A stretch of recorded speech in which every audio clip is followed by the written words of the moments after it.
Second phase ഇലക്ഷന് കയറുമ്പോൾ നമ്മുടെ കയ്യിൽ ഫോണില്ല, വേറെ കമ്മ്യൂണിക്കേഷൻ മാർഗങ്ങളൊന്നുമില്ല.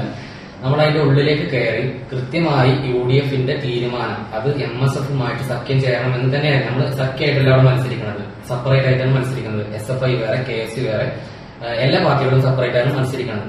അപ്പൊ അതിന്റെ ഉള്ളിലേക്ക് കയറിയതിനു ശേഷം നമുക്ക് UDFന്റെ തീരുമാന പ്രകാരം നമ്മൾ 3 സീറ്റായി നമ്മൾ ചോദിച്ചിരുന്നത്, MSFിനോട് ചോദിച്ചിരുന്നത്. ചെയർമാൻ ഉൾപ്പെടെ UUC ഉൾപ്പെടെയുള്ള 3 സീറ്റ്. പക്ഷെ അത് തരാൻ അവർ തയ്യാറായിരുന്നില്ല. പക്ഷെ അങ്ങനെയൊക്കെ ആണെങ്കിൽ പോലും SFIയുമായിട്ട് യാതൊരു വിധത്തിലുള്ള സഖ്യമോ ചർച്ചകളോ സീറ്റിന്റെ കാര്യത്തിലോ ഇന്നലെ ആ സമയത്ത് യാതൊരുവിധ ചർച്ചകളോ നടന്നിട്ടില്ല. മണ്ണാർക്കാട് MES കരടി കോളേജിന്റെ ഉള്ളില് KSU ഒരിക്കലും SFIയുമായിട്ട് ഒരു സഖ്യം ചേർന്നിട്ടില്ല. SFIക്ക് KSUന്റെ വോട്ട് കിട്ടിയിട്ടില്ല. മണ്ണാർക്കാട് MES കരടി കോളേജിന്റെ ഉള്ളിൽ ഇന്നലെ ഇലക്ഷൻ നടക്കുമ്പോൾ, സെക്കൻഡ് ഫേസ് ഇലക്ഷൻ നടക്കുമ്പോൾ അതിന്റെ ഉള്ളിൽ ചെയർമാൻ കാൻഡിഡേറ്റായി മത്സരിച്ച MSFന്റെ ചെയർമാൻ കാൻഡിഡേറ്റായി മത്സരിച്ച വ്യക്തിയും നിലവിൽ കോളേജ് യൂണിയൻ ജനറൽ സെക്രട്ടറി സ്ഥാനത്തേക്ക് മത്സരിച്ച് വിജയിച്ച ജാബിർ ഉൾപ്പെടെയുള്ള MSFന്റെ നേതാക്കന്മാരുമായി ചർച്ച നടത്തി. അതിനുള്ളിൽ ഒരു ധാരണ എത്തി. എന്താ ധാരണ?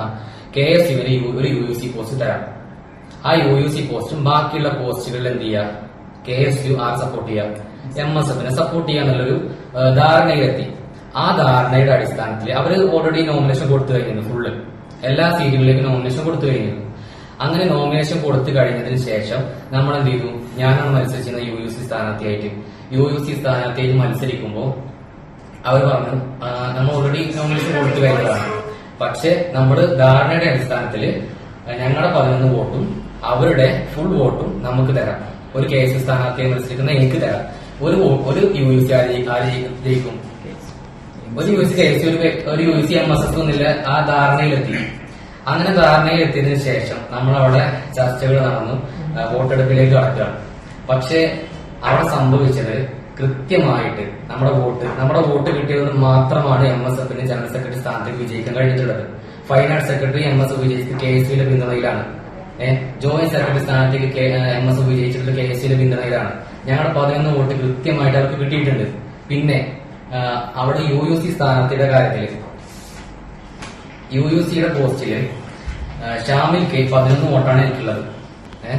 MSFന്റെ ധാരണ പ്രകാരം അവരുടെ സ്ഥാനാർത്ഥിയായ ഫിദക്ക് 44 വോട്ടാണ് ഉള്ളത്. പിന്നെ ബാക്കിയുള്ളത് SFIന്റെ 2 കാൻഡിഡേറ്റ്സ് ആണ്. അപ്പോ പിന്നെ MSFന് വേറൊരു കാൻഡിഡേറ്റും കൂടി ഉണ്ട്, മുഹമ്മദ് മിൻഹാജ് പറഞ്ഞിട്ട്. അപ്പോ ധാരണയുടെ അടിസ്ഥാനത്തിൽ വോട്ട് എണ്ണി കഴിഞ്ഞപ്പോ UUC പോസ്റ്റില് ഞാൻ നാലാമതായിരുന്നു. എന്റെ 11 വോട്ട് മാത്രമാണ് എനിക്ക് കിട്ടിയത്. ആ ധാരണ അവർ തെറ്റിച്ചു. എന്റെ 11 വോട്ട് മാത്രമാണ് എനിക്ക് കിട്ടിയത്. പക്ഷെ ഞങ്ങളുടെ 11 വോട്ട് കൃത്യമായിട്ട് അവരുടെ നിർദ്ദേശപ്രകാരം ഫാത്തിമ ഫിദ എന്ന് പറയുന്ന UUC ആയി വിജയിച്ച വ്യക്തിക്ക് കിട്ടുകയും ആ കുട്ടി വിജയിക്കുകയും ചെയ്തു. അവരിപ്പോ ഈ പറയുന്ന KSU സഖ്യം കൂടി മുന്നണി മര്യാദ തെറ്റിച്ചു എന്ന് പറയുമ്പോൾ നമ്മളൊരു കാര്യം മനസ്സിലാക്കേണ്ടത്, അവിടെ ഒരു UUC പോസ്റ്റിലേക്ക് SFIയെ വിജയിപ്പിച്ചത് അവിടുത്തെ MSF ആണ്. അത് തീർച്ചയായിട്ടും ഞങ്ങൾ പറയും, കൃത്യമായിട്ട് പറയും.